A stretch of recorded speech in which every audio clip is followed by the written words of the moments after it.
돈을 이렇게 전달해 줍니다 보면은. 그런데 돈을 안 받아요. 안 받아. 돈을 안 받아요 보면은. 돈이 필요 없.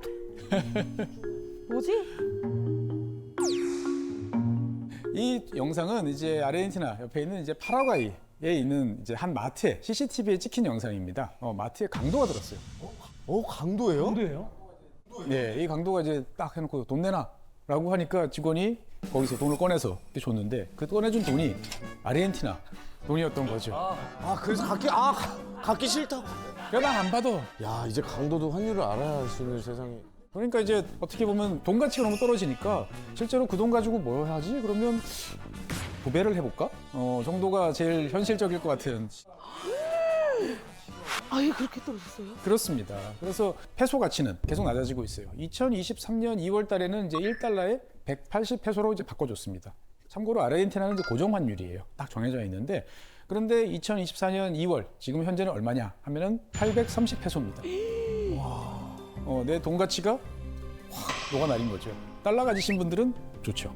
그 와중에 이제 뭐 물가 상승률도 어마어마하죠. 2023년 1월 대비해서 2024년 1월 1년 사이에 아르헨티나 물가 상승률은 무려 254.2%입니다. 그러니까 전체 물가가 평균적으로 2배 이상 이렇게 올랐다라고 하는 거고요.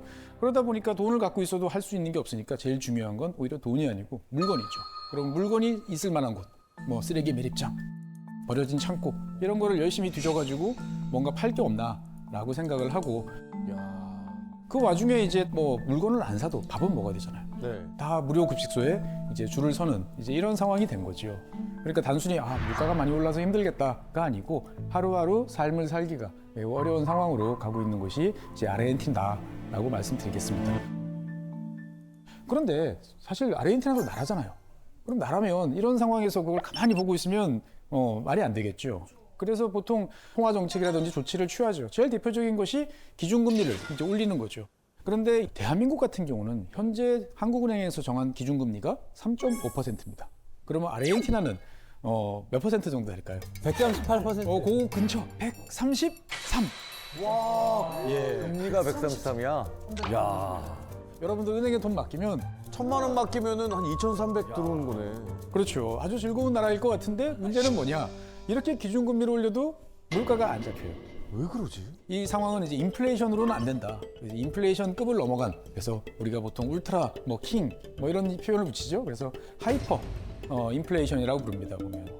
그러니까 상황이 이제 매우 안 좋다. 근데 이렇게 말씀드리면, 아르헨티나는 옛날부터 엉망진창이고, 그냥 다 옛날부터 이랬던 아주 가난했던 그런 나라인가?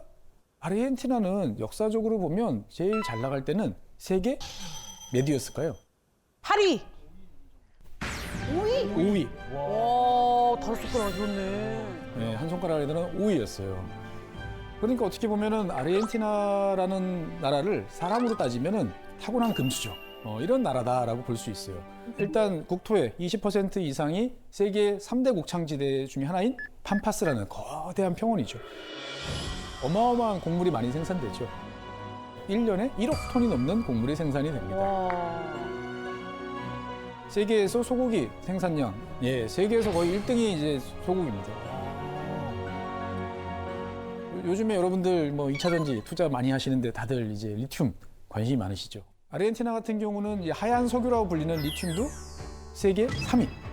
뭐야, 완전 신의 축복을 받았네. 그렇죠. 그래서 아르헨티나라는 이름 자체가 은이 넘치는 땅. 네. 아르헨티나 입장에서 봤을 때는 19세기 말, 20세기 초반은 땅은 넓고 뭐 할 일은 되게 많은데 사람이 없던 나라예요. 그러다 보니까 외국의 이민 문호를 활짝 열어서 오고 싶은 사람 누구나 다 와라 라고 이야기를 했고 간 사람들은 다 돈을 잘 벌었어요. 아르헨티나는 도대체 언제 어디서부터 왜 무엇이 잘못됐길래 이렇게 됐을까? 와, 뭐가 잘못됐지? 진짜 궁금하다. 아르헨티나와 관련된 기사 제목들이 쭉 나옵니다. 퍼주기식, 페론주의 이런 이야기가 되게 많이 나옵니다. 그러면 먼저 페론주의가 뭘까요? 페론주의. 페론은 뭐죠? 이제 페론은 사람 이름이에요. 사람 이름. 사람이에요? 그 당시에 이제 아르헨티나에서 집권했던 대통령 이름이 후안 도밍고 페론이에요. 이 양반이 이제 내세웠던 정책을 이제 페론주의라고 그러고, 페론주의라는 것은 여러분들 잘 아시는 말로 하면 이제 포퓰리즘. 포퓰리즘은 뭐죠? 여러분들이 원하시는 거 내가 막 퍼드릴게요. 집을 원하시면 집을, 돈을 원하시면 돈을, 좋은 직업을 원하시면 좋은 직업을. 와. 좋죠. 예. 예. 근데 이렇게 퍼주다 보면 결국은 바닥이 나죠. 예, 그래서 과도한 퍼주기 때문에 아르헨티나 경제가 몰락의 길을 걷게 됐다라고 보통 우리가 이야기를 합니다. 사실 뭐 아주 틀린 이야기는 아니지만 그게 정말 100% 원인일까? 그래서 여기에 대해서 한번 이야기를 해보려고 합니다. 이 페론이라는 사람은 어떻게 보면은 참 우여곡절이 많은 그런 사람입니다. 1943년에 아르헨티나에서 이제 정권이 한번 엎어집니다. 이제 쿠데타가 일어나요. 쿠데타에서 참가를 합니다. 그래서 고용사회복지부 장관을 이제 역임을 하게 됩니다. 그리고 이제 부통령까지 올라갑니다. 그런데 이제 1945년쯤 돼서 이제 이 집권 세력 내부에 갈등이 벌어집니다. 내가 대통령이 될 거야. 뭐 이러다가 이제 권력 싸움에서 밀린 페론은 감옥에 갇히게 됩니다. 그런데 이 감옥에 갇혀 있는 상태에서 에바 페론, 그 부인이 더 유명하죠. 그렇죠, 에비타. 사실은 이제 정식 결혼이라기보다 동거하던 상황이었는데, 근데 에바 페론은 외모도 이쁘지만 무엇보다도 이 탁월한 목소리, 그래서 성우 이런 걸 잘했죠. 그 당시만 해도 텔레비전 거의 없었죠. 라디오죠. 그래서 이 방송을 이용해서 어떻게 보면은 페론이 추구하던 가치, 그다음에 페론이 여러분들한테 해줄 수 있는 여러 가지 장점들 이런 것들을 방송을 통해서 이야기를 합니다. 그런데 이 에바 페론은 원래 이제 시골 빈민층에서 태어났던, 그러니까 서민들이 얼마나 어렵게 살고 있고 무엇을 원하는지를 뼛속까지 잘 알고 있던 그러한 사람이었죠. 그러니까 빈민층과 노동층 입장에서 봤을 때는 에바 페론이라는 사람은 우리랑 같은 한솥밥을 먹던 그러한 동질적인 사람인데, 그 사람의 남자친구라고 해야 될까, 남편이라고 해야 될까, 잡혀 있고, 근데 저 사람은 정말 좋은 뜻이 있어. 저 사람이 뜻을 펼칠 수 있으면 우리 아르헨티나의 빈민들, 서민들은 이제 드디어 잘 살 수 있을 것 같다라는 생각을 하게 됩니다. 그러면서 이제 다들 길거리에 나서서 시위를 하죠. 페론은 결국 사람들의, 민중의 힘을 빌려서 석방되는데 성공을 합니다. 그리고 두 사람은 결혼을 하죠, 정식으로. 와. 그러면서 이제 대통령 선거에 출마를 해가지고 공약을 합니다. 나는 내가 당선이 되면 아르헨티나 지금 세계에서 5위인데 내가 넘버 1, 세계 최고의 국가로 만들겠다라고 이야기를 하고 대통령에 당선이 됩니다. 멋있다. 그런데 이때 아르헨티나에서 당시 이제 갖고 있던 사람들의 불만은 뭐냐면, 야, 우리는 식량을 이만큼 어마어마하게 산더미처럼 파는데 홀랑 그거 가지고 라디오, 뭐 자동차 몇 대 갖고 들어오면 끝이야. 이거 불공정한 것 같아. 왜 우리는 라디오나 자동차를 못 만들어? 라고 생각을 하게 됩니다. 그래서 수입에 의존하던 상품들을 우리 아르헨티나 사람들 손으로 직접 만듭시다 라고 이야기를 합니다. 쉽게 말하면 이제 국산화죠. 그 다음에 잘 보니까 누가 돈을 다 갖고 있나 라고 보니까 철도, 통신, 뭐 이런 어떻게 보면은 인프라 관련되는 산업을 소유한 기업들이 그냥 앉아서 돈을 마구마구 벌고 있는 거예요. 이거 아니다 라고 그래가지고 이 기업들을 몽땅 국유화를 합니다. 그러면 이제 국유화 됐으니까, 그러면 이것은 국민의 것이니까 여기서 벌은 돈을 가지고 여러분들께 나눠주고 뭔가 새로운 일을 할 수 있겠다라고 하는 거죠. 근데 이거는 좀 먼 이야기고 당장 내 주머니에 살림살이 좋아져야 되잖아요. 그래가지고 되자말자 임금을 20% 올립니다. 와, 월급을. 예. 그럼 제일 확실하죠. 이야, 좋다. 아니면 국민들이 직접 원하면 또 대출도 해줬어요. 예. 페론이 취임한 3년 만에 경제 성장률이 3년 다 합해서 25% 성장을 합니다. 와, 진짜 기가 막히다. 좋은데? 세계에서 5위 정도 되는 잘 사는 나라가 어마어마하게 성장을 하는 거죠. 그러니까 막 돈이 이제 사회로 막 뿌려집니다. 그래가지고 병원 4,000개, 학교 8,000개, 막 전국 곳곳에 막 쫙 짓는 거죠. 그러다 보니까 빈민율은 4%까지 내려갑니다. 페루는 1946년에 취임을 해서 단 1년 만에 47년이 돼서 아르헨티나가 보유하고 있던 외채, 외국한테 빌린 돈을 다 갚아버립니다. 이거 뭐 이자내면서 갖고 있어? 우리 다 갚을 돈 있는데. 그리고 우리는 경제적으로 어느 나라에도 예속되지 않은 독립국가다라고 선언을 하는 거죠. 그러니까 국민들 입장에서 봤을 때는 어떤가요? 야, 페론을 정말 대통령으로 해주니까 살림살이가 나아지고, 야, 이거 도대체 임기가 몇 년이야, 이 페론 대통령? 6년이었어요, 6년. 야, 6년 하지 말고 너 계속해라. 예, 그렇죠. 잘하는데 한 번만 왜 해? 참 꿈에 그리는 그런 상황이죠. 예. 예, 다들 막 나 더 할 거야 그래가지고 막 싸워서 바꾸는데 국민들이 제발 더 해주세요. 와. 그래가지고 결국 헌법을 바꿉니다. 더 임기할 수 있게. 그리고 페론 부부는 아르헨티나 사람들한테는 영웅, 우상, 아이돌이 되는 거죠. 지금까지 너무 그림이 좋습니다. 그러니까, 망하기 직전인데 지금 언제 망할지 모르겠는데. 너무 괜찮아. 와, 지금 너무 유토피아야. 근데 문제는 페론 대통령이 집권하던 이 시절부터 사실 문제가 생깁니다. 1940년대 전쟁 때문에 아르헨티나가 돈을 많이 벌었잖아요. 네. 그러면 1945년이면 2차 세계대전이 끝이 나요. 네. 그러면 이제 폐허가 된 유럽을 도와주기 위해서 미국이 막대한 돈을 이제 마셜 플랜이라고 그래가지고 줍니다. 그래서 이제 이 유럽에 있는 여러 나라들은 이걸로 벽돌도 치우고, 뭐 사람들한테 일자리도 만들고 해야 되는데, 당시 폐허가 됐는데 누가 농사를 짓겠어요. 그러니까 식량을 사와야 되는데, 이 사람들이 딱 보니까 가격이 더 싼 아르헨티나에서 사옵니다. 미국이 준 돈을 가지고 아르헨티나에서 곡물을 사오는 거죠. 근데 미국 입장에서 봤을 때는, 이거 봐라. 아르헨티나에서밖에 못 구하는 걸 사오면 어쩔 수 없지나. 미국에도 곡물은 많은데. 맞아요. 예. 그래가지고 유럽 국가들한테 똑똑하는 거죠. 아니, 너 주머니에서 지금 그거 어디서 누가 꽂아준 건데 그걸 왜 저 남의 나라 가서 돈 쓰고 있어? 라고 눈치를 주니까 그럼 어떻게 되겠습니까? 다들 아르헨티나 곡물이 더 싸긴 한데 미국 거 사야 그렇죠. 도와주니까. 어떻든 그러다 보니 아르헨티나 입장에서 봤을 때는 제일 큰 시장인 유럽 시장이 갑자기 확 좁아드는 거죠. 그래서 실업은 증가하고 경기는 안 좋아지고 흔히 말하는 이제 스태그플레이션이 이제 등장을 하게 되는 거죠. 물가도 오르고. 돌아가지가 않네. 결국 이제 국민들의 불만이 높아지고 1955년 9월 달에 이제 쿠데타가 또 발생을 합니다. 그래서 페론 대통령은 아르헨티나를 떠나서 말이 통하는 나라 이제 스페인으로 가가지고 지내게 되는 거죠. 그래서 아르헨티나 국민들은 이제 뭐 어떻든 간에 뭐 군대가 들어와서 잘했으면 좋겠다라고 하지만 생각보다 이게 잘 안 됩니다. 그러니까 결국은 이제 1972년쯤 돼가지고는 국왕이 명간이다. 돌아와 주세요. 페론을 이제 외치게 되는 거죠. 그래서 이미 이제 고령의 나이가 됐던 페론 대통령이 20년간의 망명 생활을 뒤로하고 또다시 대통령이 됩니다. 그래서 국민들은 이제 우리가 다시 좋은 시절이 올 거야 라고 했습니다만 바로 이제 사망을 하게 됩니다. 예.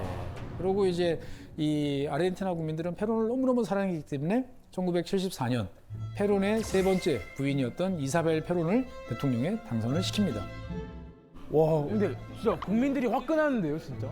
그런데 하지만 1970년대는 뭐 어떤 일이 있었죠? 전 세계적으로 오일 쇼크가 있었죠. 기름값이 막 하루아침에 4배씩 오르는 그러한 상황이 있다 보니까 전 세계적으로 불경기. 그러다 보니까 군대가 이 페론 대통령 그 부인까지 다 밀어내고 1976년에 다시 집권을 하게 됩니다. 그리고 국가 비상사태를 이제 선언을 하게 되는 거죠. 여기서 이제 페론주의는 막을 내리게 됩니다. 이 아르헨티나 입장에서 봤을 때는 군부 독재, 군사 정권이 경제를 잘 살렸으면 괜찮을 텐데 그러지 못했어요. 원래 쿠데타가 발생하면 제일 먼저 하는 게 의회 해산. 우리 맘대로 할 거야.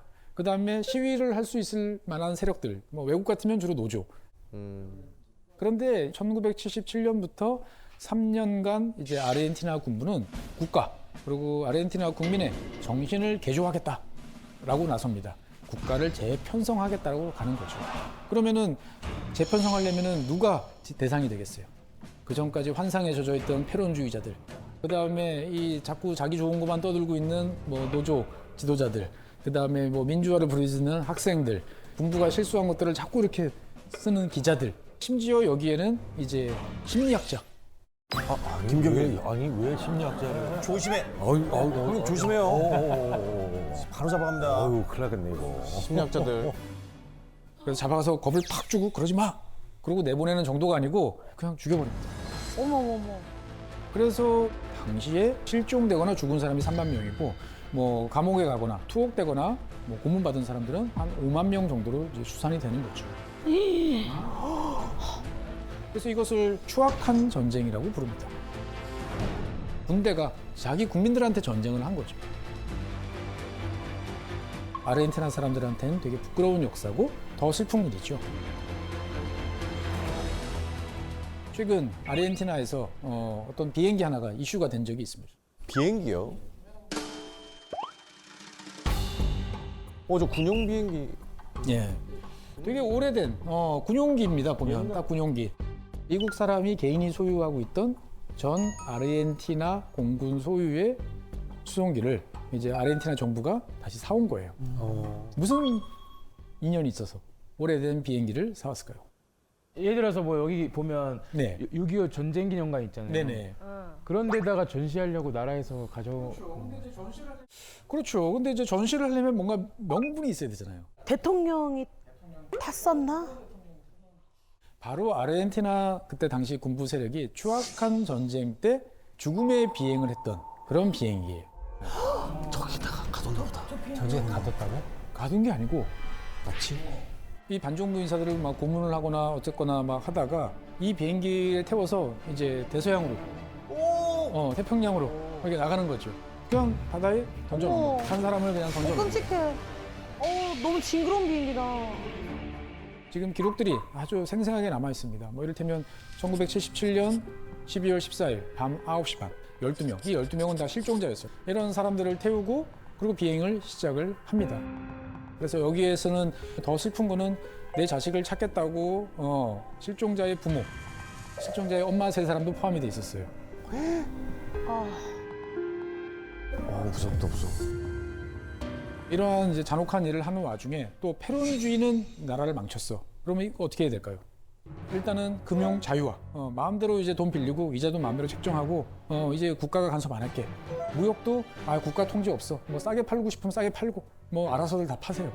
그다음에 국유화했던 여러 가지 산업 시설들, 회사들 이런 것들을 다 해외에다가 돈 있는 사람한테 매각을 하게 됩니다. 그러다 보니 당연히 폭동, 시위 이런 것들이 이어지게 됩니다. 그런데 어느 나라나 이렇게 문제가 생기면 제일 좋은 방법은 뭘까요? 관심을 외부로 돌립니다. 네. 그건 뭐냐?